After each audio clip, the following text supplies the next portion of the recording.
Rick Sanchez made a critical error that even he can't science his way out of. Trapped in the Slow-Time Nebula with a damaged ship and a panicking grandson, each moment stretches toward infinity as past mistakes literally flash before their eyes. As they float helplessly through this temporal anomaly, flashbacks reveal pieces of their journey into the nebula, each memory triggered by something in the present. But these aren't just random memories. They're forming a pattern that points to Rick's hubris as the cause of their current predicament. Trapped in temporal amber. We see Rick hunched over the ship's control panel, frantically connecting wires and adjusting components while muttering under his breath. His hands move quickly, but lack their usual precision, occasionally fumbling with the tools. Morty sits in the passenger seat, pressing his face against the window as he stares out at the swirling nebula that surrounds their ship. The colors shift between deep purples and electric blues, creating patterns that seem to move both fast and slow at the same time. "Rick, we've been here forever," Morty says, his voice edged with growing anxiety. "Are you any closer to fixing the temporal drive?" Rick doesn't look up from the open panel. "Define forever, Morty. Time doesn't work normally in this place." He connects two wires, causing a small spark that makes him pull back his hands quickly. The nebula has completely immobilized us. We're stuck in temporal amber, basically. And the drive isn't just damaged, it's temporally compromised. This isn't the usual Rick, the one who fixes interdimensional technology while half drunk and making jokes. This Rick has worry lines creasing his forehead, and his movements lack their typical confident efficiency. He reaches for a tool and drops it, letting out a frustrated curse as it clatters to the floor. "But you can fix it, right? You always fix everything." Morty's question hangs in the air longer than it should, the silence that follows making him shift uncomfortably in his seat. Rick finally reaches into his lab coat and pulls out a strange device that resembles a pocket watch crossed with a calculator. The screen displays multiple time readouts, all moving at different speeds. He studies it with a frown before showing it to Morty. "See this? According to our subjective time, we've been stuck here for about 6 hours.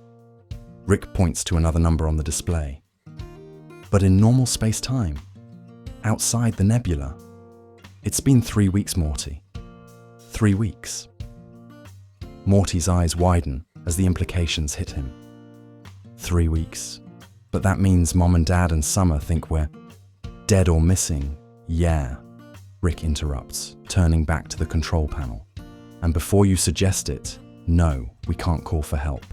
The nebula blocks all communication signals, and even if it didn't. He trails off, suddenly very focused on adjusting a particular component. Even if it didn't, what? Morty presses, leaning forward in his seat. Rick, if there's someone who could help us.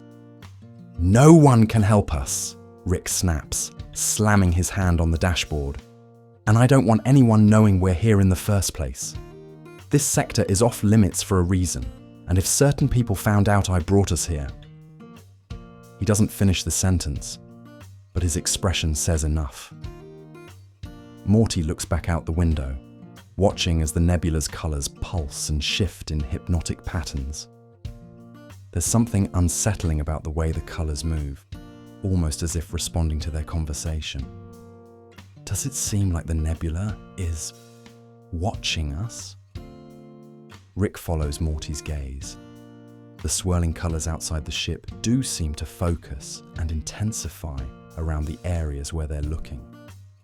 It's not sentient, if that's what you're asking, but temporal anomalies can create patterns that appear intelligent. It's just the physics of time breaking down around us. As Rick returns to his work, his hand slips while trying to remove a small component, and the edge of the metal slices across his palm. "Shit!" he hisses, pulling back his bleeding hand. The moment the blood appears, Rick's eyes unfocus, staring at something that isn't there. The world around him seems to ripple, and suddenly Rick isn't in the ship anymore. He's sitting in the garage back home, excitedly inputting coordinates into the ship's navigation system. Warning messages flash on the screen: restricted area and temporal hazard. But Rick dismisses each one with quick keystrokes. Warnings are for people who don't know what they're doing, he mutters to himself, a confident smile on his face as he plots a course straight through a section marked in red. And I always know what I'm doing. The memory fades as quickly as it appeared, and Rick is back in the present, blood dripping from his palm onto the ship's floor. The red droplets seem to fall in slow motion, taking several seconds to travel the short distance. Rick! Rick! Morty's voice breaks through. You zoned out for like a minute there. Are you okay? Rick wraps a rag around his bleeding hand, his movements mechanical. Yeah, just remembering something. His face has changed since the flashback, a mixture of guilt and realization that he quickly tries to hide from Morty. Was it about how we got trapped here? Morty asks, more perceptive than Rick gives him credit for. Because you never actually told me what happened. One minute we were on a normal space cruise, and the next we're stuck in this weird nebula. Rick avoids eye contact, focusing intensely on bandaging his hand. It doesn't matter how we got here. What matters is getting out. But his expression betrays him. The slight downward turn of his mouth, the way his eyes dart quickly to the navigation console and back. Morty crosses his arms. You knew this place was dangerous, didn't you? I saw those warning symbols on the nav system before everything went crazy. Every interesting place in the universe has warning signs, Morty. Rick deflects, but his typical dismissive tone falls flat. Some bureaucrat somewhere has to justify their job by putting scary symbols on maps. The nebula outside pulses brighter, as if reacting to Rick's words. The colors shift toward deeper reds and oranges, casting an eerie glow throughout the ship's interior. The temporal device in Rick's pocket begins beeping softly, indicating another shift in the time dilation around them. It's getting worse, isn't it? Morty asks quietly, watching Rick check the device. Rick doesn't answer immediately, which is answer enough. He returns to the control panel, working with renewed urgency. His movements are more careful now, more deliberate, as if the flashback reminded him of something important. We need to stabilize the temporal drive enough to create a bubble of normal time around the ship, Rick finally says. Then we might be able to move through the nebula instead of being frozen in it.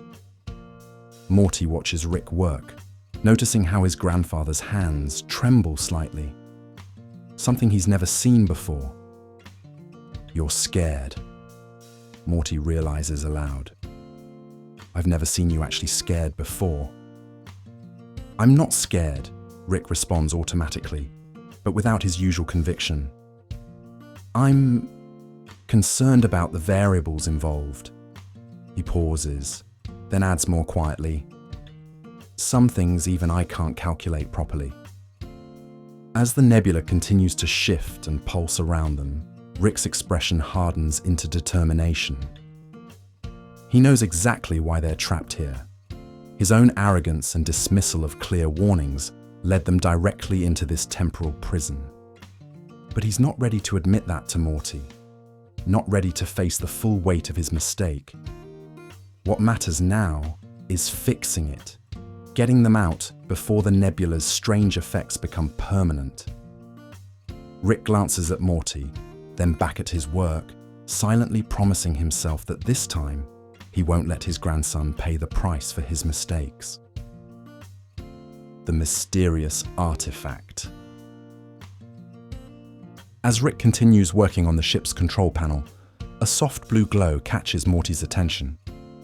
It's coming from Rick's lab coat pocket, pulsing with a rhythm that seems weirdly in sync with the nebula outside. Every time the nebula's colors shift from purple to blue, the glow in Rick's pocket intensifies at exactly the same moment. Morty stares at it for a few seconds, making sure he's not imagining things. Rick? What's that thing in your pocket?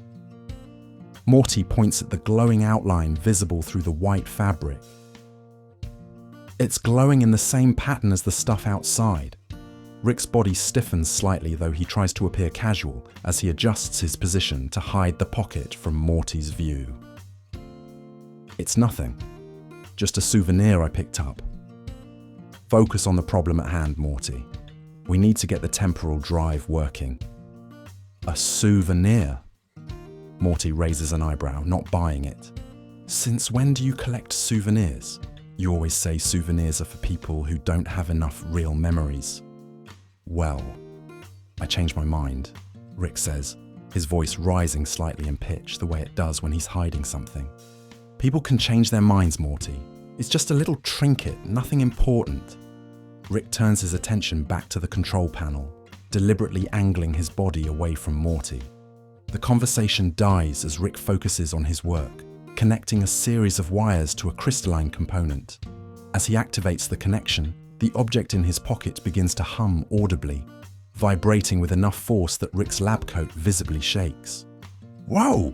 Did you hear that? Morty leans forward. That thing reacted when you tried to fix the drive. Rick, it's connected to what's happening, isn't it? Rick disconnects the wires immediately, and the humming stops. It's just responding to the temporal fluctuations around us. Everything with a certain atomic structure does that in this nebula. Basic science, Morty. If it's basic science, then why are you acting so weird about it? Morty stands up and moves closer to Rick.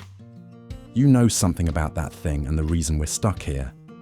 I can tell when you're hiding stuff, Rick. Rick continues working, but keeps casting quick glances at his pocket, especially when the glow pulses brighter. Morty notices something else unusual. Rick's hands aren't as steady as they normally are. Rick Sanchez, the man who can perform neurosurgery on an alien while drunk, has a slight tremor in his fingers whenever they get close to the pocket containing the mysterious object. You're acting really weird, Rick, Morty says, his suspicion growing by the second. Your hand is shaking. I've never seen your hands shake before, not even when you're blackout drunk. It's the temporal field affecting my nervous system, Rick snaps, clearly annoyed at being observed so closely. Everyone experiences temporal displacement differently. I get hand tremors. You get increasingly annoying. Mystery solved. The object's glow intensifies again, this time accompanied by a higher-pitched hum. Morty, driven by curiosity and frustration, suddenly reaches toward Rick's pocket. Let me see what that thing is. Rick's reaction is instant and severe. He slaps Morty's hand away with such force that Morty stumbles backward, nearly falling into his seat. Don't touch it, Rick shouts, his voice containing actual fear, another rarity for the typically fearless scientist. Morty rubs his hand, more shocked by Rick's reaction than the actual pain. What the hell, Rick? Rick takes a deep breath, composing himself. It's temporally unstable, Morty. Normal matter touching it directly could cause a reaction that would accelerate the temporal distortion around us. Your hand could age 1,000 years in a second, or just disappear from your timeline completely. Is that really what would happen, or are you just saying that so I won't touch it? Morty asks, his voice hardening with growing distrust. Rick doesn't answer immediately.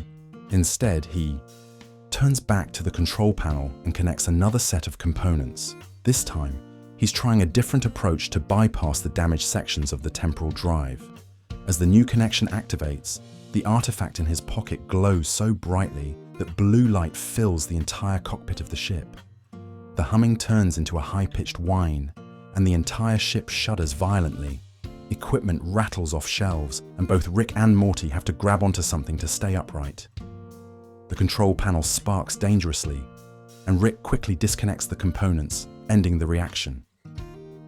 Okay, that definitely wasn't normal temporal fluctuation, Morty says as the shaking subsides.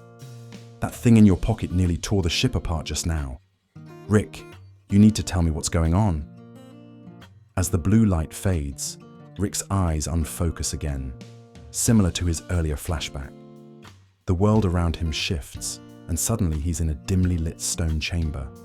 The walls are covered in carved symbols that glow with the same blue light as the artifact. At the center of the chamber stands an ornate pedestal, and on it sits the artifact. A small, crystalline object shaped like an hourglass, but with impossible geometries that seem to fold in on themselves. A tall, slender alien with 4 arms stands beside the pedestal, wearing elaborate robes covered in the same symbols as the walls. The alien priest speaks in a deep, resonant voice, gesturing with all 4 hands. The Chronos Crystal has maintained the temporal balance of this sector for millennia. Removing it will create ripples through time itself, trapping any who dare to steal it in eternal temporal flux. Rick, standing before the pedestal in the flashback, rolls his eyes as he reaches for the artifact. Relax, it's just a paperweight with some fancy lights. You guys always over-dramatize these things. The priest moves to block Rick, his multiple arms creating a barrier. You do not understand the forces you meddle with, traveler. The crystal exists between moments. It was never created and will never be destroyed. It simply is. Those who remove it from its sanctuary face the wrath of unbound time. Yeah, wrath of unbound time. Eternal punishment. Blah, blah, blah, Rick mocks, easily sidestepping the priest and snatching the crystal from its pedestal. I've heard it all before from you religious types. Your sacred artifacts always end up being basic technology you don't understand. As Rick pockets the crystal, the priest calls out in alarm, and the temple begins to shake. The symbols on the walls pulse frantically as their light begins to fade. You have doomed yourself and any who travel with you. Return the crystal before... Rick doesn't hear the rest as he sprints from the temple, the crystal safely tucked in his lab coat pocket, its blue glow already beginning to pulse in a steady rhythm. The flashback ends, and Rick is back in the ship, Morty staring at him expectantly. The artifact, the Chronos Crystal, continues to glow in his pocket, now visible enough that Morty can see its outline clearly through the fabric. You stole it, didn't you? Morty says, not really a question. From somewhere you weren't supposed to be, after someone specifically told you not to take it. Rick quickly stuffs the crystal deeper into his inner pocket, avoiding Morty's accusatory stare. Those superstitious aliens build their whole culture around technology they don't even understand. They find some advanced tech from a dead civilization, and instead of studying it, they worship it. It's pathetic. And now we're trapped in a temporal nebula with a failing ship, Morty says flatly. All because you couldn't resist taking something that didn't belong to you.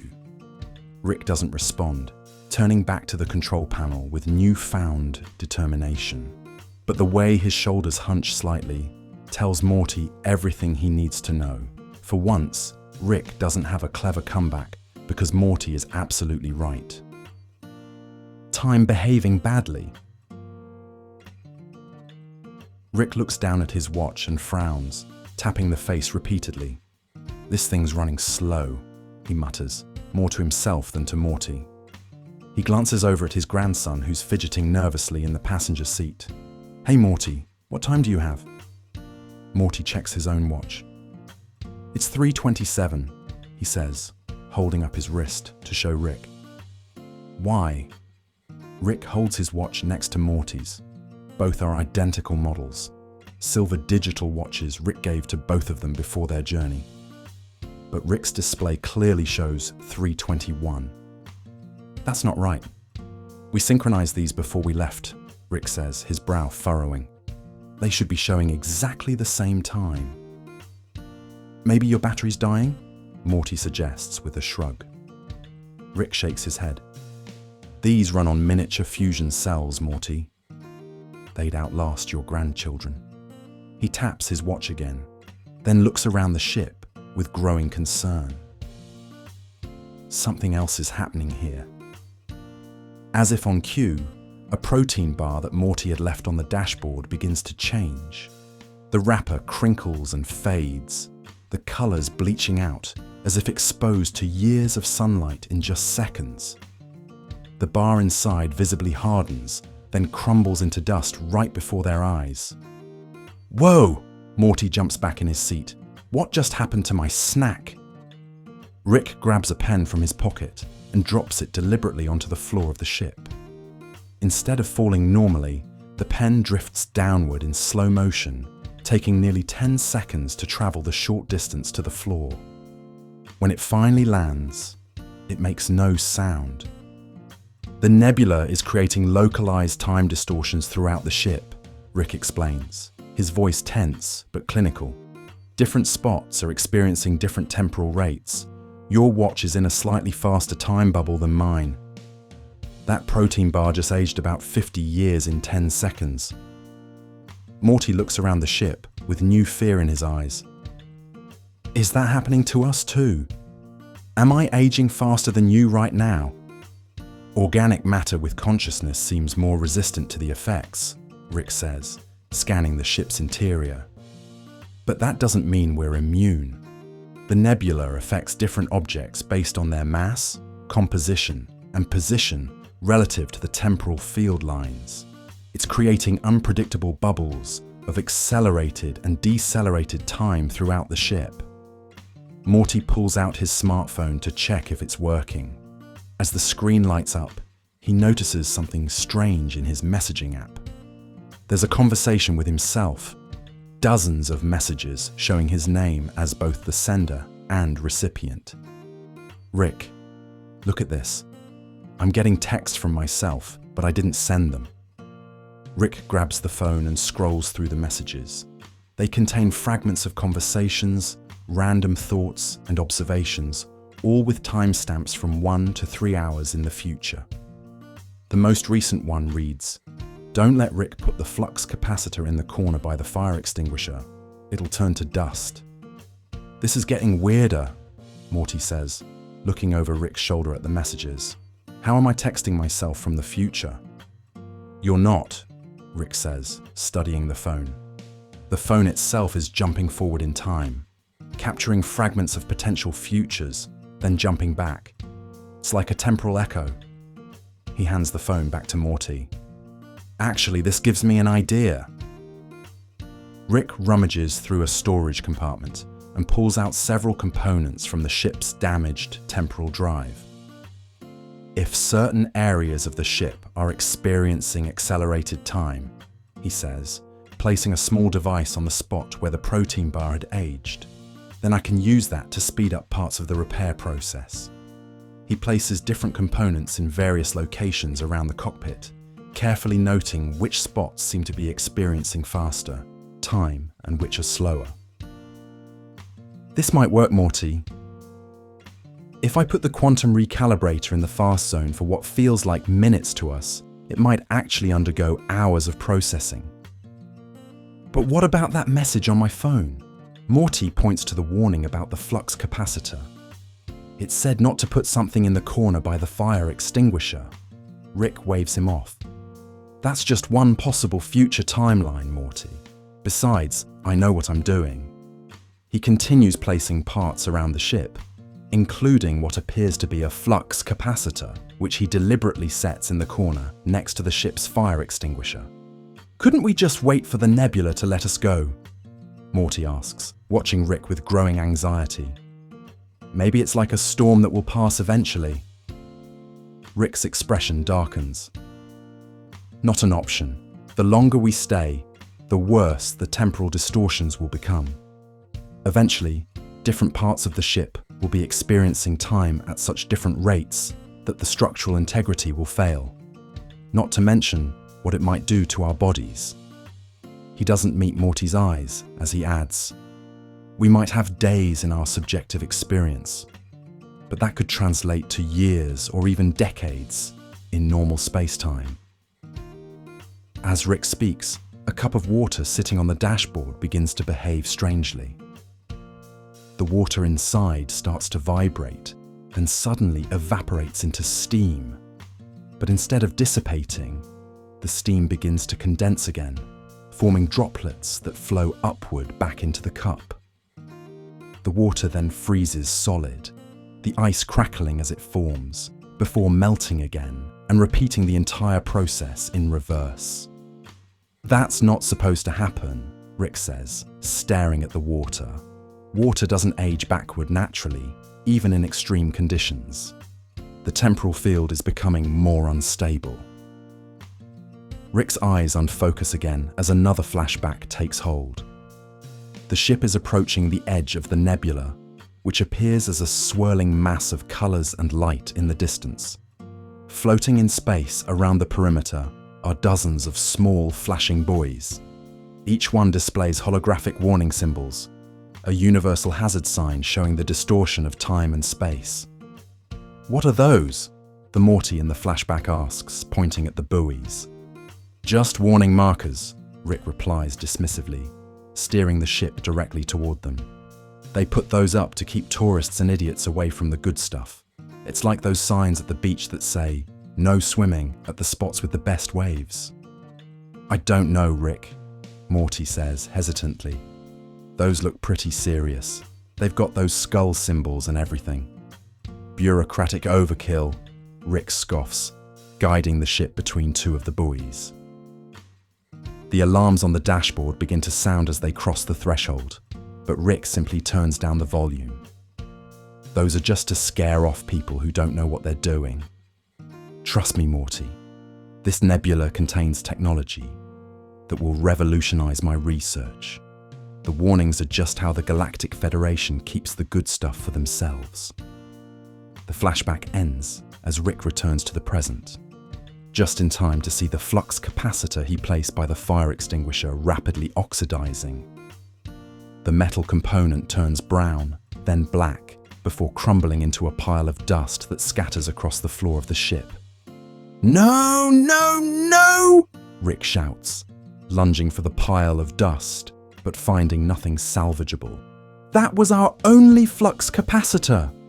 He kicks the wall of the ship in frustration, then winces as his foot seems to move through the kick in slow motion. "The temporal distortions are getting worse," Rick admits, looking around at the various components he's placed throughout the ship. "Some are aging rapidly, while others seem frozen in time. We need a new plan." Rick's pattern of mistakes. Morty stares at the pile of dust that was once a crucial component, then looks up at Rick with a dawning realization. His face changes as something clicks into place. "This is just like the time we went to Glaucon 7, isn't it?" he says, crossing his arms. "When you said those giant tentacle monsters were just misunderstood, and we ended up running for our lives." Rick continues working on the remaining components, pretending not to hear. Morty isn't deterred by the silence.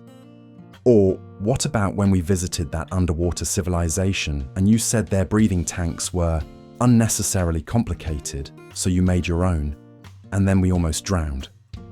Morty's voice gets louder with each example. "Or the dimension where you said gravity was mostly optional, and I broke my arm in 3 places." Rick finally stops what he's doing and turns to face Morty. "Those were completely different situations, Morty. This nebula has unique temporal properties that nobody fully understands, not even me. I couldn't have predicted exactly how the crystal would interact with—" "But you knew it was dangerous," Morty interrupts, his frustration boiling over. "You always know it's dangerous and you always think you can handle it anyway. And then when things go wrong, you act surprised." As Morty speaks, the edges of his vision blur slightly, and suddenly he's experiencing another memory.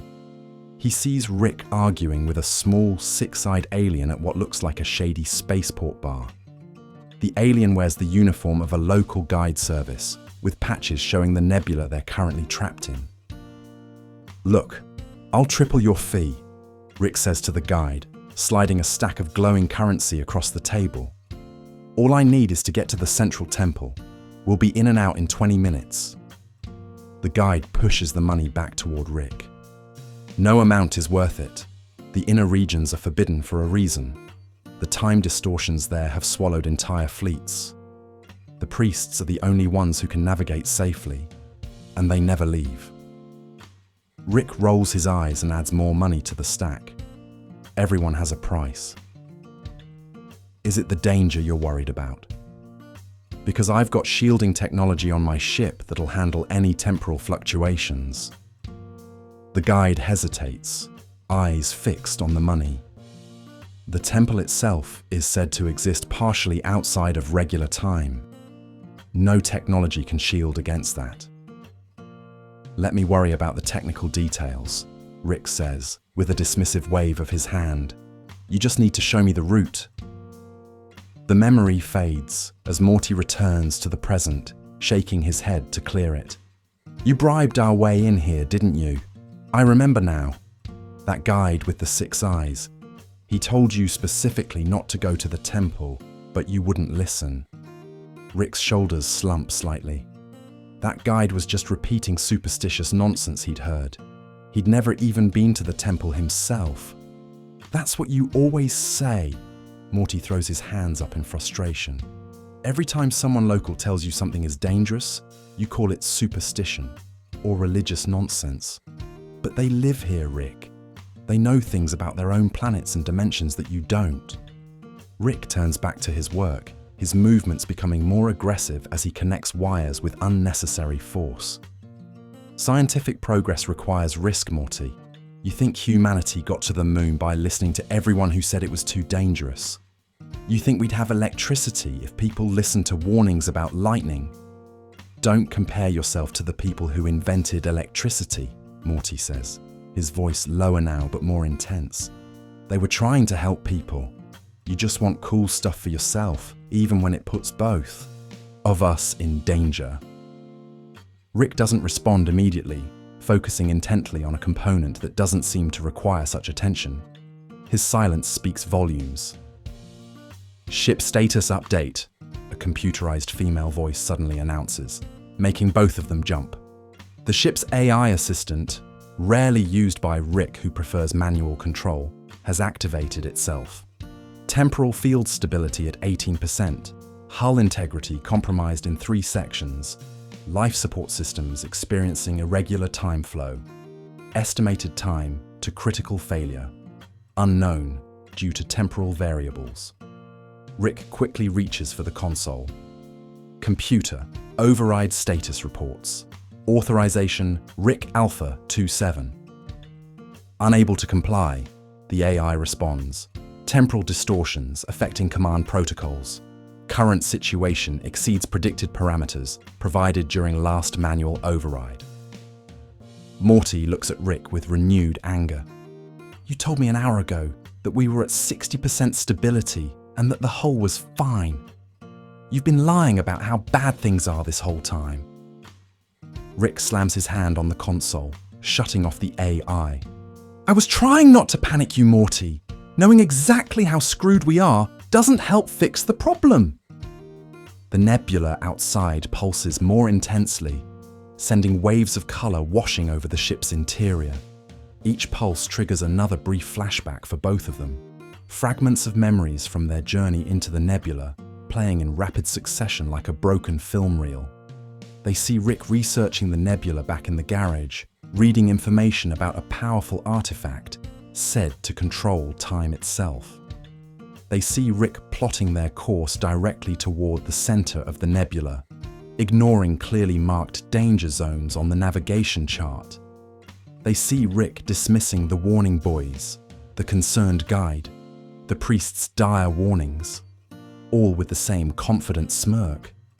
And finally, they see Rick in the temple, reaching for the crystal while whispering to himself, with this, I can perfect the portal gun. I can control time itself. As the flashbacks end, Morty and Rick find themselves staring at each other in silence.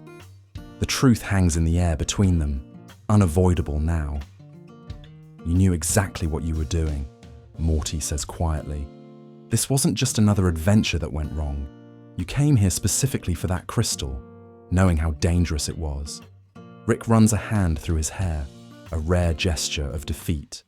For once, he doesn't have a clever comeback or a scientific explanation to deflect responsibility.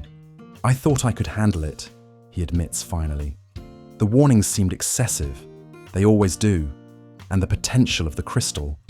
It could revolutionize everything I've been working on. But why lie about it? Morty asks, his anger giving way to genuine confusion. Why not just tell me what we were really doing here? Rick looks down at the control panel, avoiding Morty's eyes. Because you might have talked me out of it, he says so quietly, Morty almost doesn't hear him. And I needed that crystal. The admission hangs in the silence between them, more damning than any of Morty's accusations. Rick Sanchez, the man who prides himself on never needing anyone or anything, had been so desperate for the crystal that he risked both their lives. And he knew it. I knew the nebula was dangerous, Rick continues after a moment, his voice steadier now. But I truly thought my genius would let me handle it safely. I've navigated dimensional rifts, black holes, and quantum uncertainty fields. A little temporal distortion seemed manageable by comparison. The ship shudders again as another wave of temporal energy washes through it, a physical reminder of just how wrong Rick's assessment had been. Ignored safety warnings. The ship's computer suddenly springs to life with a series of rapid beeps, the screen flashing red with warning symbols. Both Rick and Morty look up as a folder icon appears on the main display, labeled Slow-Time Nebula Restricted Access. Computer, shut down, Rick commands urgently, reaching for the controls.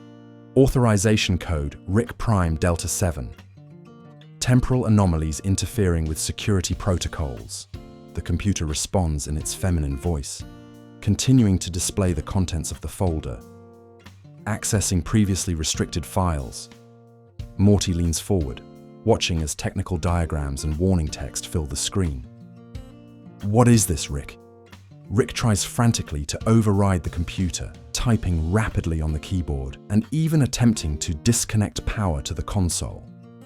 But the temporal distortions affecting the ship have the computer operating independently of normal control systems. It's nothing, just some preliminary research I did. Computer, I said shut down. Displaying file 1 of 17, Slow-Time Nebula artifact warning, the computer announces, ignoring Rick's commands completely. The screen shows detailed schematics of the crystal in Rick's pocket, alongside text describing its properties. Morty reads aloud, his voice growing increasingly incredulous. Warning. The temporal artifacts located within the central temple exist in a state of quantum temporal flux. Removal from their containment chambers will result in expanding waves of temporal distortion affecting all matter within range. Do not remove under any circumstances. Rick finally gives up trying to shut down the computer and slumps back in his seat, avoiding Morty's accusing stare. You knew, Morty says quietly, his voice steady, but filled with disappointment. You knew exactly what would happen if you took that crystal. I knew there were risks, Rick admits reluctantly, but those warnings are always exaggerated. They have to account for idiots who don't know what they're doing. The computer continues, displaying simulation of artifact removal effects. The screen shows an animated diagram of the temple, with a glowing dot representing the crystal. When the crystal moves outside the temple walls, expanding concentric circles emanate from it. Each ring a different color, representing various types of temporal distortion. The simulation shows a ship similar to theirs caught in these rings, becoming progressively more distorted until it breaks apart entirely. That's exactly what's happening to us right now, Morty points at the screen. The simulation predicted everything. How could you ignore this? Rick makes another attempt to shut down the display, frantically pressing buttons and even trying to cover the screen with his body. Computer, this is an emergency override. Stop displaying these files immediately. The computer's voice distorts, speaking sometimes too fast and sometimes too slow as the temporal effects worsen. Temporal interference creating system malfunctions, continuing data display. a new file opens automatically, showing a video recording that makes both of them freeze. The footage shows a haggard-looking alien with grey skin and 4 eyes sitting in the cockpit of a ship very similar to theirs. The background behind the alien shows the same swirling nebula they're currently trapped in. "This is Captain Zorlak of the research vessel Temporal Seeker," the alien says, their voice crackling with static. "If you're seeing this, you've ignored the warnings about the Slow-Time Nebula. Get out immediately if you still can." As the recording continues, the alien's appearance begins to change dramatically.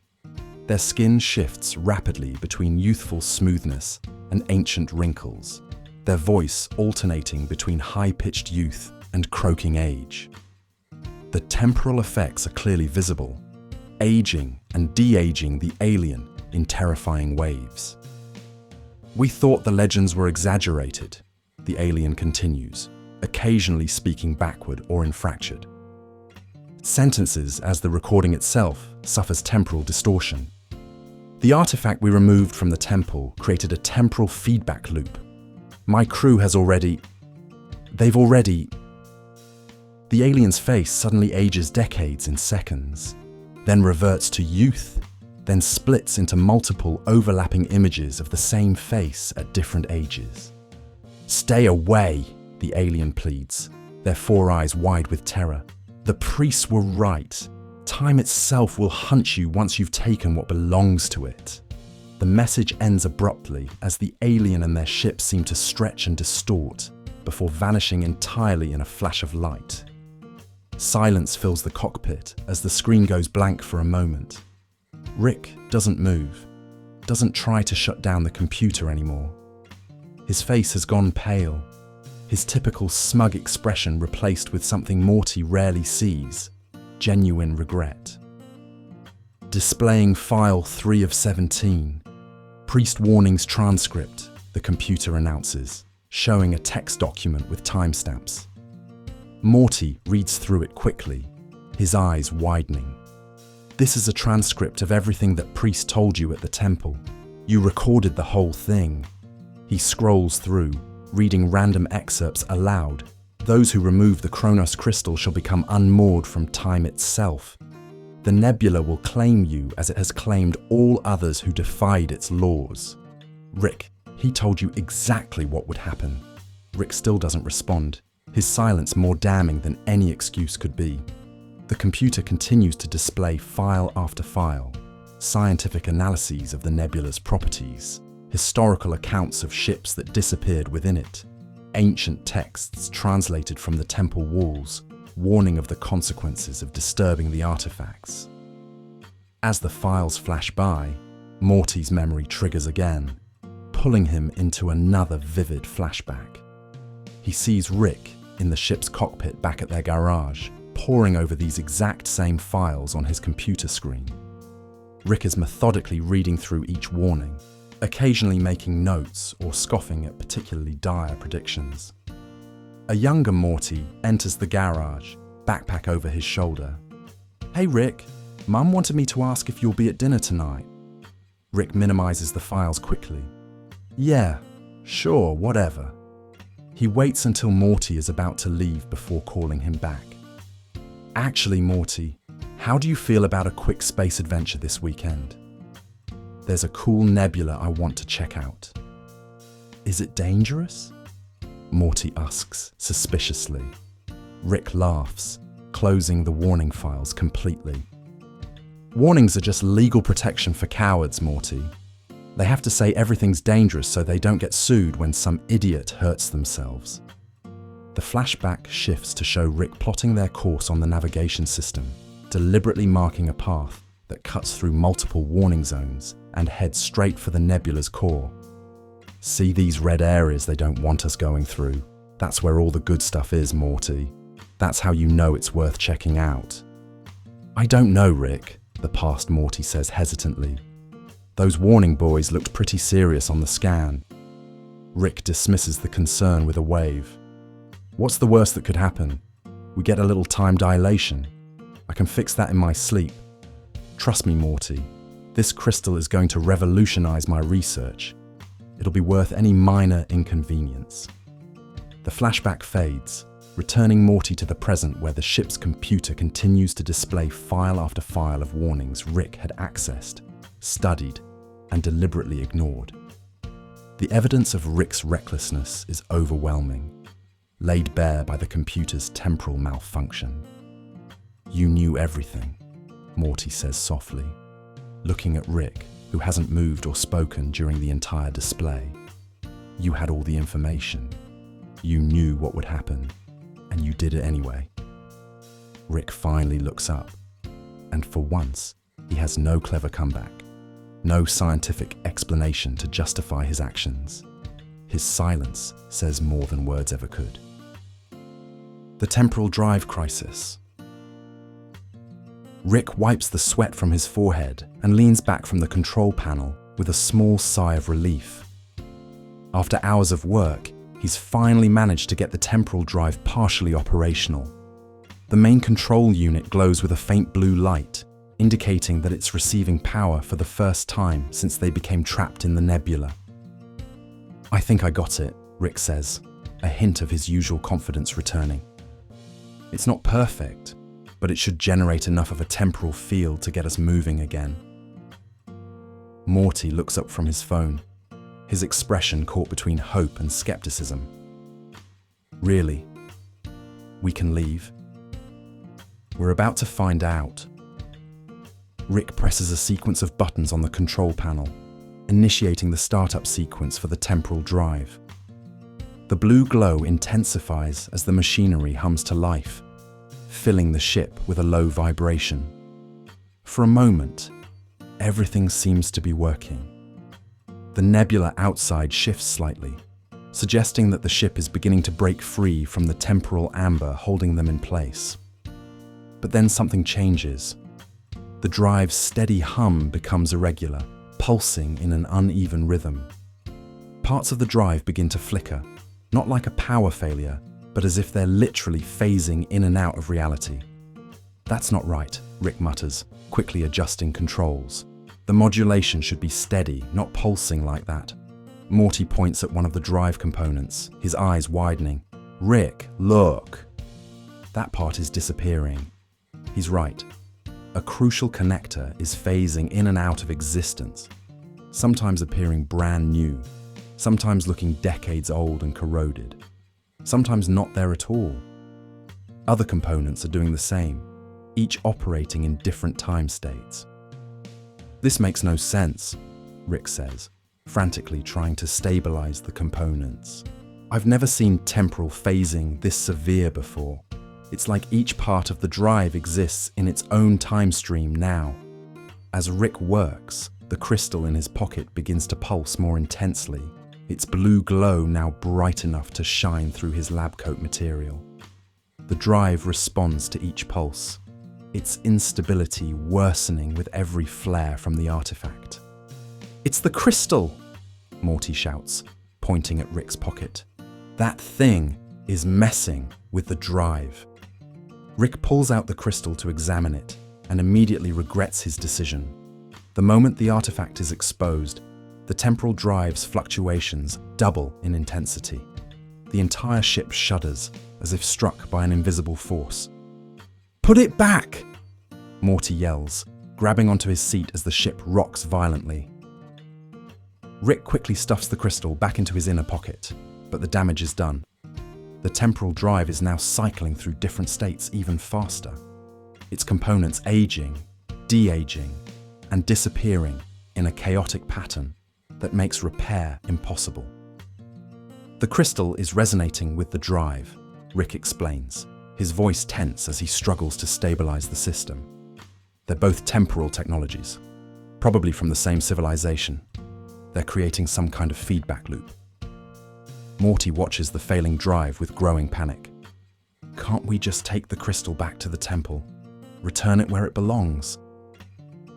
Rick shakes his head, pointing to the navigation display, which shows their position deep within the tangled clouds of the nebula. "We're too deep in now, Morty. Without a functioning temporal drive, we can't navigate back to the temple. The nebula's currents have carried us miles from where we started. We need the drive working to even have a chance of getting back there. The ship's lights flicker as power surges through the electrical system. Displays turn on and off randomly, some showing information from hours ago, others displaying readings from moments that haven't happened yet. The entire power grid is being affected by the temporal drive's malfunction. The drive is pulling energy from different points in time, Rick explains, watching power readings spike impossibly high before dropping to 0 and back again. It's creating a feedback loop through the ship's power system. Rick attempts a series of increasingly desperate repair techniques. He tries isolating the drive in a temporal containment field, but the field collapses almost immediately. He attempts to redirect the feedback through a secondary system, but this causes the auxiliary power unit to age 50 years in seconds, rendering it useless. Each attempt to fix the problem seems to make the situation marginally worse. Morty has never seen Rick like this before. The scientist's hands are actually shaking slightly, his movements becoming less precise as panic sets in. Rick Sanchez, who always has a solution for everything, is running out of ideas. Nothing's working, Rick admits, frustration clear in his voice. Every fix I try just accelerates the temporal degradation. Around the ship, small tears begin to appear in the fabric of reality itself. They look like cracks in glass, but instead of seeing broken pieces, Morty can see glimpses of other times and places through the fissures. Through one crack, he sees what looks like primitive Earth with dinosaurs roaming across a plain. Through another, he glimpses a futuristic cityscape with impossible architecture. The temporal drive isn't just failing, it's ripping holes in space-time itself. Rick, the ship is breaking reality. Morty points at the largest rift, which is slowly expanding across the ceiling of the cockpit. Rick stares at the rifts, a look of genuine fear crossing his face. This is worse than I thought. The drive isn't just malfunctioning, it's creating temporal tears. If they get big enough, we could be pulled into any random point in time and space. As Rick looks at the failing drive, his vision blurs and he's pulled into another flashback. He sees himself in the garage, several days before their journey. He's working on the ship's temporal drive but not doing regular maintenance. Instead, he's deliberately modifying it, bypassing safety protocols and removing regulators. This baby needs more juice if we're going to push deep into the nebula, the Rick in the flashback mutters to himself, rerouting power connections around a component clearly labelled temporal limiters, do not bypass. He continues working, disabling alarm systems and removing safety interlocks, all while scoffing at the warning labels. Safety factors of 20 are overkill anyway. A factor of 2 is plenty for someone who knows what they're doing. The flashback. Rick finishes his modifications with a satisfied smile. Now, we'll have enough power to reach the temple, grab the crystal, and get out before anyone knows we were there. The flashback ends, and Rick is back in the present, staring at the failing drive with new understanding. The modifications he made are exactly why the drive is failing so catastrophically now. By removing the safety systems and pushing the drive beyond its designed limits, he created the perfect conditions for this type of failure when exposed to the nebula's temporal anomalies. It's my fault, Rick admits quietly, almost to himself. I modified the drive before we left, bypassed the safety systems to boost its power output. That's why it's failing this way. Morty looks at him in disbelief. You messed with the drive too? Not just stealing the crystal and ignoring warnings, but actually breaking the one thing that could get us home safely. Rick doesn't answer, instead turning back to the control panel with renewed determination. But his expression has changed, the confident smirk replaced by grim resignation. He knows now that this isn't a problem he can simply science his way out of. His own recklessness has created a perfect storm of temporal chaos, and for once, Rick Sanchez might not have a solution. Morty's scrambled memories. Morty suddenly grabs his head with both hands, his face contorting in pain. His fingernails dig into his scalp as he doubles over in the passenger seat, a groan escaping his lips. Rick glances over, momentarily pausing his work on the failing temporal drive. "What's wrong with you?" Rick asks, his tone more annoyed than concerned at first. But when Morty doesn't answer immediately, continuing to clutch his head while rocking back and forth, Rick's expression shifts to genuine worry. "Morty, my head," Morty finally manages, his voice strained. "There's stuff in my head, Rick. I'm seeing things, events, but they're all mixed up."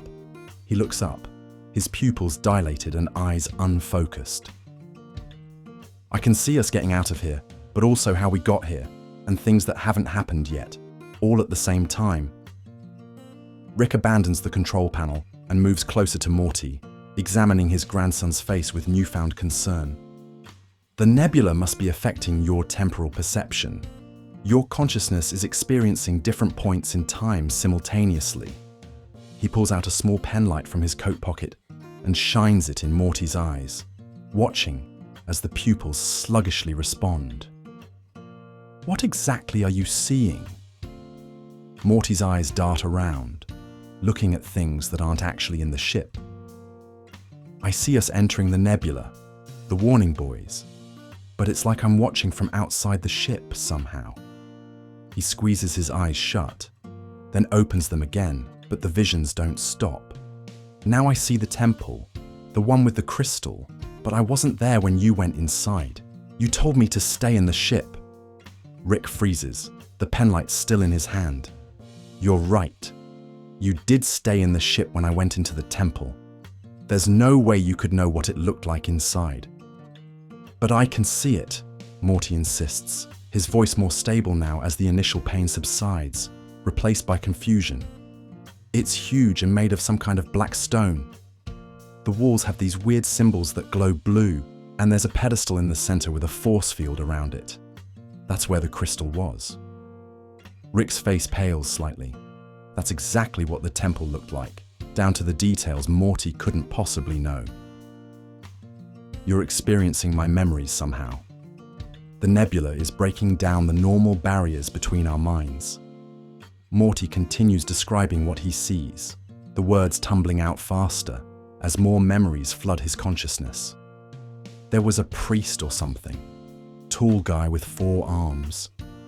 He tried to stop you, said something about the crystal maintaining temporal balance, but you just mocked him and took it anyway." Morty looks at Rick accusingly. "You called him a superstitious idiot right to his face." Rick turns away, uncomfortable with Morty experiencing his memories so directly. There's no hiding his actions or motivations now. "It's not just my memories you're seeing," he says, trying to change the subject. "You mentioned seeing us getting out of here. That's the future, which means you're experiencing some form of temporal omniscience." Morty nods, then winces as a new wave of memories hits him. Hesitantly, he reaches out to steady himself against the ship's console. The moment his fingers touch the metal surface, he gasps and jerks backwards, eyes wide with shock. "Whoa, that made it way worse," Morty exclaims, staring at his hand as if it betrayed him. "When I touched the console, I saw dozens of new memories all at once. It's like the metal amplified everything." Rick quickly examines the console where Morty touched it. The ship's metal must be conducting temporal energy between us. The aluminum alloy in the control panels has unique properties that make it sensitive to temporal fields. He looks back at Morty with genuine scientific curiosity now. "This is fascinating. Your mind is essentially time traveling without your body going anywhere." "It's not fascinating, it's horrible." Morty snaps, clutching his head again. "There's too much information all at once. I can't tell what's real anymore, what's past or future, or just some possibility that might never happen." Rick grabs a scanner from his workbench and runs it over Morty's head, analyzing the readings with a frown. "The nebula is definitely affecting the temporal lobes of your brain. It's breaking down the mechanisms that normally keep your perception anchored to the present moment. "Can you fix it?" Morty asks desperately. "I'm not sure," Rick admits. "This isn't a normal medical condition. Your consciousness is literally experiencing multiple timelines simultaneously." He continues scanning different parts of Morty's brain. "The weird thing is, my brain should be affected too. We're in the same temporal field." As Rick speaks, Morty's eyes unfocus again, but this time it's clear he's seeing a specific memory. The color drains from his face as he watches something unfold in his mind. "The temple," Morty whispers. "I'm seeing what happened when you took the crystal, but from my perspective now. I was waiting in the ship like you told me to, but when you removed the crystal from its pedestal, there was this pulse, a wave of energy that spread out from the temple in all directions." In Morty's mind, the memory plays out with perfect clarity. He sees himself sitting in the ship, bored and slightly annoyed at being left behind. Suddenly, a blinding blue light erupts from the temple entrance, followed by a visible wave of energy that ripples through the air like heat distortion. The wave washes over the ship, passing through the hull as if it weren't there. "The wave hit me directly," Morty continues, reliving the memory. "But you were wearing something when you ran out of the temple. Special goggles or a helmet of some kind. Something that protected your eyes and brain." Rick looks away guiltily. "Temporal shielding goggles. They're designed to protect against precisely this kind of energy. I only had one pair." "And you didn't think to give them to me? Or at least warn me about what might happen?" Morty's voice rises with anger and hurt. "I didn't think the effect would reach the ship," Rick says defensively. "The temple walls were supposed to contain most of the energy release, and I needed the goggles to safely handle the crystal." Morty shakes his head in disbelief, but then freezes suddenly, his eyes widening in terror. Whatever he's seeing now has him completely paralyzed with fear. "Morty, what is it?" Rick asks urgently, grabbing his grandson's shoulders. "What are you seeing?" Morty's mouth opens and closes, but no words come out. He seems to be struggling to articulate what he's witnessing in his mind. Finally, he manages to speak, his voice barely above a whisper. "Something's coming, Rick. Through the tears in space-time. I can see it approaching, but I can't describe it." Morty's eyes are wide with primal fear. It's not supposed to exist in our reality. It lives between moments, in the spaces between seconds, and it knows we're here. The crystal called to it. Rick looks genuinely alarmed now. "When? How long do we have?" "I don't know," Morty says, shaking his head in frustration. "Everything's all mixed up. Could be minutes from now, could be happening already somewhere else in the nebula. But it's coming for the crystal, and it will tear apart anything that stands in its way." The price of hubris. A harsh cracking sound comes from Rick's pocket, making both him and Morty freeze. Rick slowly reaches into his lab coat and pulls out the Chronos Crystal. The once smooth surface of the artifact now has a jagged crack running across one side, and bright blue temporal energy leaks from the fissure like some kind of glowing liquid. The energy doesn't drip downward though. It flows outward in all directions, forming visible waves that pass through solid objects, including the ship's walls. "That's not good," Rick says, his voice unusually quiet as he stares at the cracking artifact. The blue energy pulses with each new fracture that forms on the crystal's surface. The crystal's containment matrix is breaking down. It wasn't designed to exist outside the temple for this long. Morty watches the waves of energy wash over the ship's interior, his expression changing from confusion to anger. "So you're finally admitting it? That taking that thing was a terrible idea." Rick doesn't answer immediately. He keeps his eyes on the cracking artifact, turning it carefully in his hands as if looking for some way to repair it. When he finally speaks, his voice lacks its usual confident edge. "Yes, Morty. I messed up. This whole situation is my fault. My overconfidence and dismissal of legitimate warnings has put us both in real danger." "Real danger? You think?" Morty points at the nearest control panel, where a digital clock is rapidly cycling through numbers, sometimes moving forward, sometimes backward. Next to it, a metal coffee mug ages before their eyes, the surface rusting and flaking away, then suddenly restoring to brand new, then disappearing entirely for seconds at a time. Reality is literally falling apart around us. As if to emphasize his point, a wrench lying on the floor suddenly turns to dust, while a stack of papers nearby reverts to raw wood pulp, then reforms into blank sheets. A monitor on the wall displays images from throughout the ship's history, showing it being built, then rusting away, then back to normal, all in rapid succession. The temporal waves are affecting everything differently based on composition and mass, Rick explains, trying to sound clinical despite the obvious concern in his voice. Some objects are aging forward, others backward. Some are phasing in and out of different points in their timeline. Morty crosses his arms, his anger building with each new temporal distortion. And why exactly is this happening? Maybe because someone took an ancient artifact that was clearly supposed to stay where it was. Rick sighs heavily, tucking the crystal back into his pocket to try containing the energy, though the blue glow still seeps through the fabric. The crystal was specifically designed to remain inside the temple. The temple had containment measures built into its very structure, special materials in the walls, temporal stabilizers in the foundation. He runs a hand through his hair in frustration.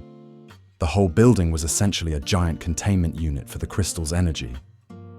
"And you just took it," Morty says flatly. "You saw all those warnings. That priest guy literally told you not to take it, and you just grabbed it anyway because you thought you knew better." "Yes, Morty, that's what happened," Rick snaps, his own frustration boiling over. "I thought I knew better than some alien civilization that's been guarding this artifact for thousands of years. I thought my genius would let me handle a power that alters the basic fabric of time itself. Is that what you want to hear?" Before Morty can respond, a loud alarm blares from the main console. The life support system display flashes red, its readouts fluctuating wildly. Oxygen levels drop to near zero, then spike to toxic levels, then normalize, only to repeat the cycle again. Temperature controls follow the same pattern, cycling between freezing and broiling in unpredictable waves. Great. Now we're going to either suffocate, freeze, or cook to death. Morty throws his hands up in frustration. All because you couldn't just listen to a simple warning for once in your life. Rick moves quickly to the life support controls, trying to stabilize the system. His fingers dance across the keyboard with practiced precision, but each fix only lasts moments before another temporal wave destabilizes it again. He glances at the artifact in his pocket, then back at the failing systems. "I need to create a containment field for the crystal," Rick says, searching through storage compartments for materials. "If I can isolate it from the rest of the ship, I might be able to stop the temporal waves long enough to fix the life support." He pulls out various components, assembling them quickly on the workbench. But after a few minutes, he stops, staring at his half-completed device with a look of realization. "I don't have the right materials. I need a quantum stabilizer and temporal isolation matrix." He laughs humorlessly. "Exactly the kind of thing I would have brought if I'd actually prepared for this possibility, instead of assuming nothing would go wrong." The crystal pulses again, sending another wave of energy across the ship. This time, the wave is strong enough to distort Rick's perception, pulling him into another vivid flashback. He's back in the temple, standing before the crystal on its pedestal. The four-armed priest blocks his path, all hands raised in warning. The Chronos Crystal maintains the temporal balance of this entire sector, the priest says, his multiple eyes fixed intensely on Rick. Removing it from its containment field will unravel the threads of time itself. All who have attempted to take it have been lost to the temporal void. Rick, in the flashback, rolls his eyes dramatically. Unravel the threads of time itself? Ooh, scary. He mockingly imitates the priest's solemn tone and a formal posture. Next, you'll tell me it'll unleash ancient demons or awaken the time gods. He laughs and steps around the priest. It's just advanced technology you don't understand, so you wrapped it up in religious mumbo-jumbo to keep people away. This is not superstition, the priest insists, his voice remaining calm despite Rick's mockery. This is the accumulated knowledge of generations who have studied the crystal and witnessed the consequences of its removal. Please, for your own safety and that of anyone traveling with you, heed my warning. Yeah, warnings and consequences, flashback Rick dismisses with a wave of his hand as he approaches the pedestal. I've heard it all before. He reaches for the crystal, grinning confidently. Trust me, I know exactly what I'm doing. The flashback ends abruptly as another alarm sounds, this one indicating hull integrity issues in multiple sections of the ship. Rick returns to the present moment, the artifact still pulsing in his pocket, now leaking even more energy through the widening cracks. Rick pulls it out again, staring at the fracturing crystal with new understanding in his eyes. The confidence is gone from his face, replaced by something rarely seen: genuine regret. He remembers the priest's warning, the detailed files on his computer, the warning buoys around the nebula, all the signs he deliberately ignored because of his belief in his own superiority. Maybe some warnings are worth listening to, Rick says quietly, almost to himself. He looks up at Morty, who's watching him with a mixture of anger and concern. I always thought warnings were for people who weren't smart enough to handle dangerous situations. I never considered that maybe some things are dangerous, regardless of how smart you are. The crystal pulses again in his hands, another crack forming across its surface. As temporal waves continue washing over the ship, Rick knows they're running out of time to fix his mistake. A mistake born not from lack of information, but from that most human of flaws, hubris. Creatures of the nebula. Morty notices it first, a strange shadow moving outside the window. At first he thinks it's just another temporal distortion affecting his vision, but then he sees another one, and another. Soon the space outside the ship is filled with dark, shifting forms that seem to flow through the nebula like living smoke. Rick, there's something out there, Morty says, pressing his face against the window. Lots of somethings, actually. Rick joins him at the viewport, his eyes narrowing as he studies the shadowy entities.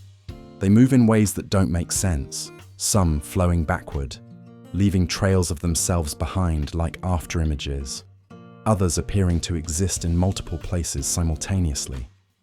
One creature stretches itself thin until it looks like a line, then suddenly contracts into a sphere, all while moving closer to the ship. Chronoparasites, Rick says, his voice low with recognition. They feed on temporal anomalies. The energy leaking from the crystal is basically ringing the dinner bell for these things. The creatures continue to gather around the ship, their numbers growing by the minute. They have no fixed shape, shifting between forms in a fluid, unsettling manner. Some look vaguely humanoid for brief moments, before dissolving into abstract patterns. Others never take any recognizable form at all, existing as moving distortions in the fabric of space-time itself. What do they want? Morty asks, backing away from the window, as one of the creatures presses against the glass, its form flattening against the surface. They want the temporal energy, Rick explains, watching as more of the entities surround the ship. They exist in a state of partial time sync with normal matter. Think of them as organisms that evolved in the spaces between seconds, feeding on the runoff energy of time itself. Morty flinches as one of the shadowy forms passes partially through the hull of the ship, its leading edge appearing inside the cockpit before retreating. They can go through solid metal. How is that possible? They're not fully in our reality, Rick says, grabbing his portal gun and frantically checking its settings. They exist partially outside of normal space-time. To them, solid matter is like fog. They can pass through it, but it slows them down. Another creature tests the hull, a tendril of shadow extending through the metal before withdrawing. More follow suit, dozens of probing extensions appearing at different points throughout the ship as the entities search for a way in. We need to move to the center of the ship, Rick says, grabbing a toolkit and the half-finished containment device. The energy from the crystal is strongest there, which might help keep them back. As they make their way toward the ship's central chamber, Morty notices something interesting about the creature's behavior. Rick, look, they're avoiding that spot where the crystal's energy is leaking directly through the hull. He points to an area where the blue temporal energy is particularly concentrated, creating a visible glow on the outer hull. The shadow entities flow around this spot, keeping their distance. They're afraid of pure temporal energy, Rick realizes, watching the creature's movements. They feed on the distortions and anomalies, but direct exposure to concentrated temporal power must be harmful to them. The creatures become more aggressive, their probing attempts turning into determined efforts to breach the hull. One manages to extend almost half its mass into the ship before Rick aims the portal gun at it and fires. The green beam doesn't create a portal, but it does disrupt the creature's form, causing it to retreat with what sounds almost like a high-pitched electronic. Scream. That won't hold them for long, Rick says grimly, ushering Morty toward the center of the ship. The portal gun's not designed for this, and its power is nearly drained. They reach the central chamber just as the ship's lights flicker and die, plunged into darkness, except for the blue glow of the cracking crystal in Rick's pocket. In the darkness, they can see more shadowy tendrils extending through the walls, floor, and ceiling, dozens of creatures trying to force their way in. Why are they attacking us now? Morty asks, his voice shaking slightly. If they live in this nebula, they must have been here the whole time we've been stuck. Rick's expression shifts as a memory surfaces. His eyes unfocus briefly, and he's pulled into another flashback. The ship is just entering the nebula, passing between two warning buoys. Each buoy emits a faint pulsing field that ripples through the surrounding space. As the field touches the shadowy creatures, they recoil and keep their distance, clearly repelled by whatever energy the buoys are generating.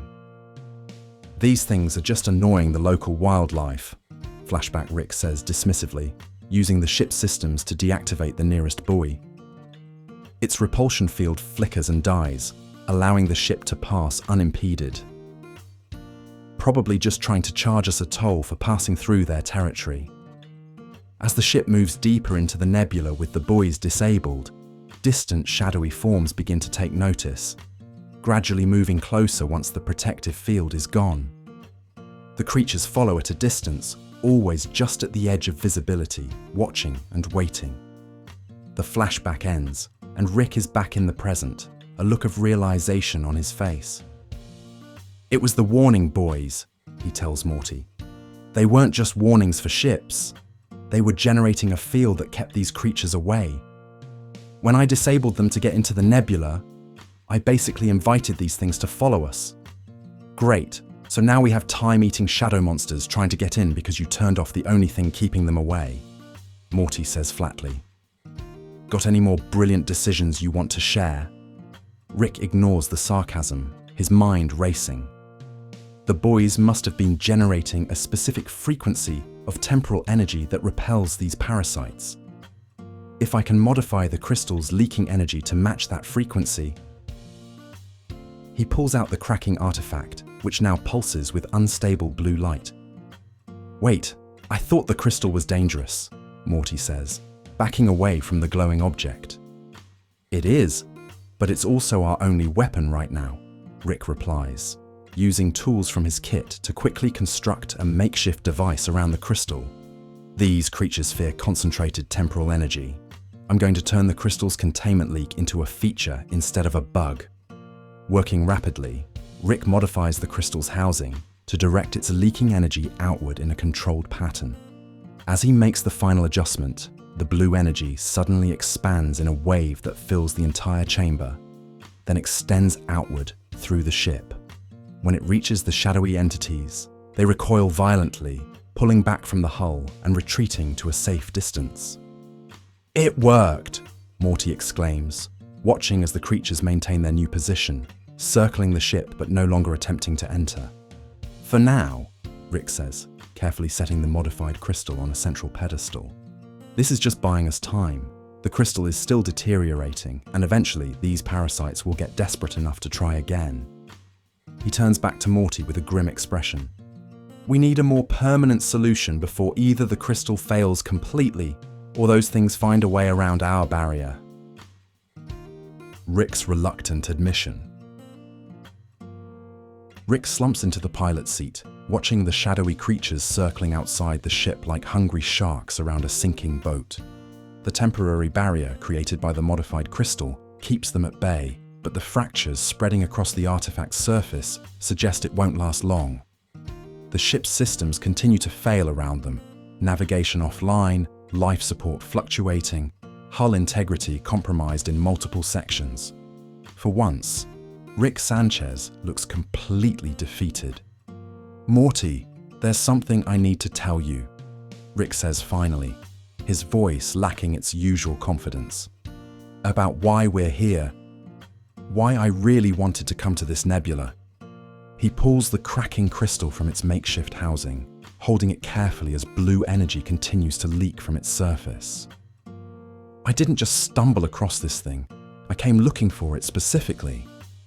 Morty crosses his arms, not particularly surprised by this admission.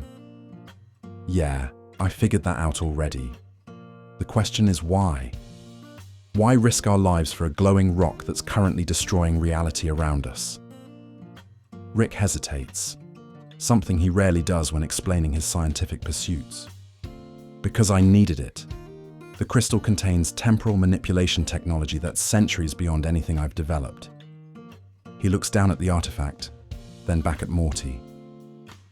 "I needed it to fix my portal gun." "Your portal gun?" Morty repeats, confusion clear on his face. "What's wrong with your portal gun? You use it all the time." "Not lately," Rick points out. "Haven't you noticed we've been taking the ship more often? Using old-fashioned space travel instead of portals?" He pulls out his portal gun, showing Morty the display on its side where several lights flicker weakly. "The technology is failing, Morty. The dimensional calibration system is degrading, and I can't stabilize it with current materials." Morty takes this in, his expression changing as connections form in his mind. "Wait, so all those weird places we've been visiting recently, that junkyard planet with the sentient garbage, the cosmic pawn shop, that weird auction in space, we weren't just having random adventures. They were all attempts to find replacement technology," Rick confirms, avoiding Morty's eyes. "The pawn shop guy was supposed to have rare tech parts. The junkyard planet sometimes gets debris from advanced civilizations. The auction occasionally features ancient artifacts with unique properties." "So you've been lying to me this whole time," Morty says, his voice hardening, "making me think we were just hanging out having adventures, when really, you were desperately searching for something to fix your portal gun." As Rick's confession continues, the temporal distortions around the ship intensify. The blue energy leaking from the crystal pulses more rapidly, and the metal walls of the cockpit begin to warp slightly, bending inward, then outward as if breathing. It's almost as if the nebula itself is responding to Rick's honesty, the truth causing fluctuations in the temporal field. "The portal gun isn't just a tool, Morty," Rick continues, watching as reality warps around them. "It's the culmination of my life's work.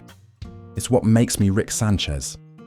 Without it, I'm just another sad old man tinkering with gadgets in a garage."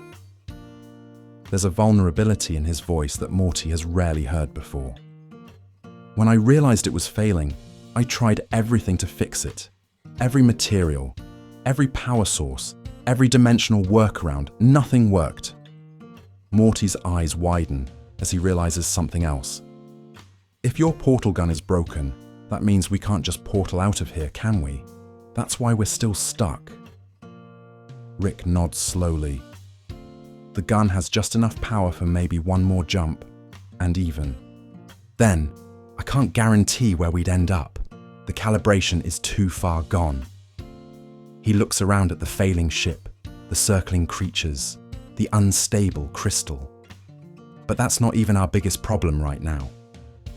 What could possibly be worse than all this? Morty asks, gesturing at the chaos around them. Rick takes a deep breath, as if preparing to admit something truly terrible. I haven't been completely honest about our situation here. We're not just temporarily stuck in a temporal anomaly. He meets Morty's eyes directly. The longer we stay trapped in this nebula, the more our own timelines become disconnected from the normal flow of time. If we don't get out soon, we risk being permanently severed from our original time stream. What does that even mean? Morty demands, his voice rising in panic. It means we might not be able to go home, Morty, Rick says quietly. Ever. We'd become temporal nomads, existing outside normal time. We might be able to observe our timeline, but never interact with it again. Beth, Summer, your parents, they'd be like characters in a TV show to us. We could watch, but never participate. As Rick speaks, his vision blurs and he finds himself pulled into another vivid flashback. He's in his garage at home, hunched over his workbench late at night. Parts of the portal gun are spread out in front of him, and he's frantically trying different configurations, each one failing. His expression grows increasingly desperate with each attempt. Come on! Come on! Flashback, Rick mutters, connecting another power source to the portal gun's core. The device glows briefly, then sputters and dies. No, no, no! He throws a wrench across the garage in frustration, then slumps back in his chair, running both hands through his hair. He looks around the cluttered garage, at the inventions, the trophies of adventures, the evidence of his genius. Then he glances at a photo barely visible under some papers. A picture of him with Morty from a rare moment when they were both smiling genuinely. What am I without this? He whispers to himself, picking up the failing portal gun again. Just another washed-up scientist, another ordinary old man. Fear creeps into his eyes, not fear of danger, but something far worse for Rick Sanchez. Fear of mediocrity. I can't go back to that, I won't. He turns to his computer, typing rapidly as he searches through galactic databases. When he finds what he's looking for, information about the Slow-Time Nebula and its temporal artifacts, his eyes light up with renewed purpose. This will work, he says to himself. Has to work. Just need to get in, grab the crystal, and get out. Easy. The flashback fades, and Rick is back in the present. The cracking crystal still in his hands, Morty staring at him expectantly. The realization of how far he's fallen hits Rick all at once. How his fear of losing his defining invention led him to ignore countless warnings, dismiss legitimate dangers, and put both himself and his grandson at risk of being forever lost in time. I was scared, Morty, Rick admits, the words difficult for him to say. Scared of becoming ordinary again, so I put us both in danger. He looks down at the crystal, its blue light illuminating his face in pulses. I thought I could handle anything the universe threw at me because I'm Rick Sanchez. But some forces don't care how smart you are.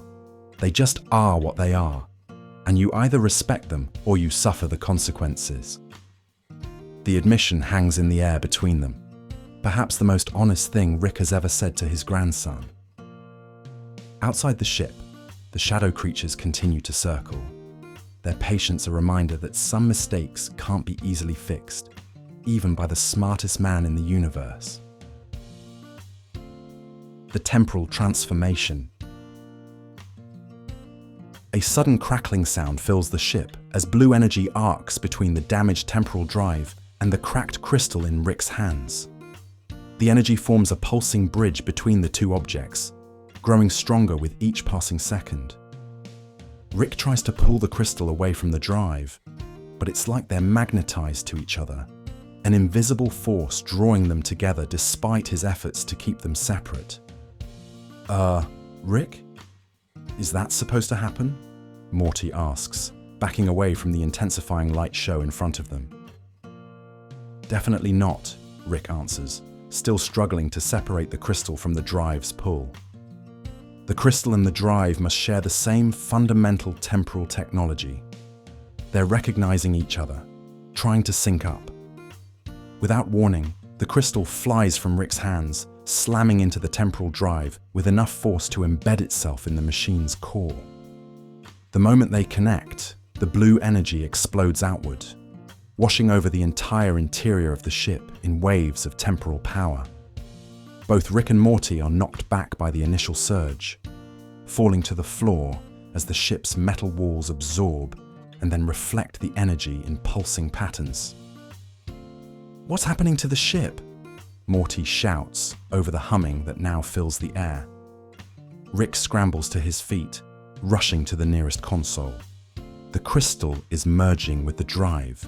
They're creating some kind of hybrid temporal field. He taps frantically at the screen, which displays readings that make his eyes widen. "This isn't good, Morty. The field is changing the fundamental temporal composition of everything inside the ship." Rick holds up his hands in front of his face, turning them over slowly. Morty gasps when he sees that Rick's fingers have become slightly transparent, a faint blue glow outlining each digit. "Your hands! I can see through them."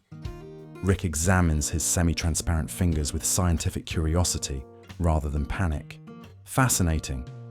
My physical form is beginning to exist partially outside normal time." He looks at Morty, who appears normal at first glance. "You're not showing the same symptoms. How do you feel?" Morty is about to answer when he notices something strange. As he raises his hand to gesture, he sees a ghostly trace of the movement before he actually makes it, like his body is previewing what he's about to do. "Whoa, that's weird. I can see what I'm going to do before I do it." He moves his arm in circles, watching the faint outlines of his future movements appearing seconds before the actual motion. "It's like I'm leaving traces in time or something." The transformation accelerates as the crystal and drive continue their integration. The ship's interior lights flicker between blindingly bright and completely dark, sometimes showing both states simultaneously in impossible ways. The metal walls of the ship begin to shimmer, becoming slightly translucent in patches, revealing glimpses of the nebula outside through solid steel. "The ship is becoming a temporal anomaly," Rick explains, watching as the control panels blink in and out of different states, sometimes brand new, sometimes aged and worn, sometimes not there at all. The crystal drive merger is turning the entire vessel into something that exists across multiple points in time simultaneously. As Rick speaks, his entire body becomes more transparent, the blue outline around him growing brighter. Morty's time traces become more pronounced, showing not just seconds, but minutes into his future movements. Both of them are changing, transforming into something neither fully understands. "We're becoming like those creatures outside, aren't we?" Morty asks, his voice shaking as he watches his grandfather fade in and out of normal visibility. "Those shadow things that exist outside of time." Rick nods grimly. "The temporal field is altering our physical composition. We're being shifted partially outside normal time-space." He attempts to run a diagnostic on the ship's computer, but his fingers pass through the solid keyboard at first try. He concentrates, his hand becoming more solid for just long enough to type a command.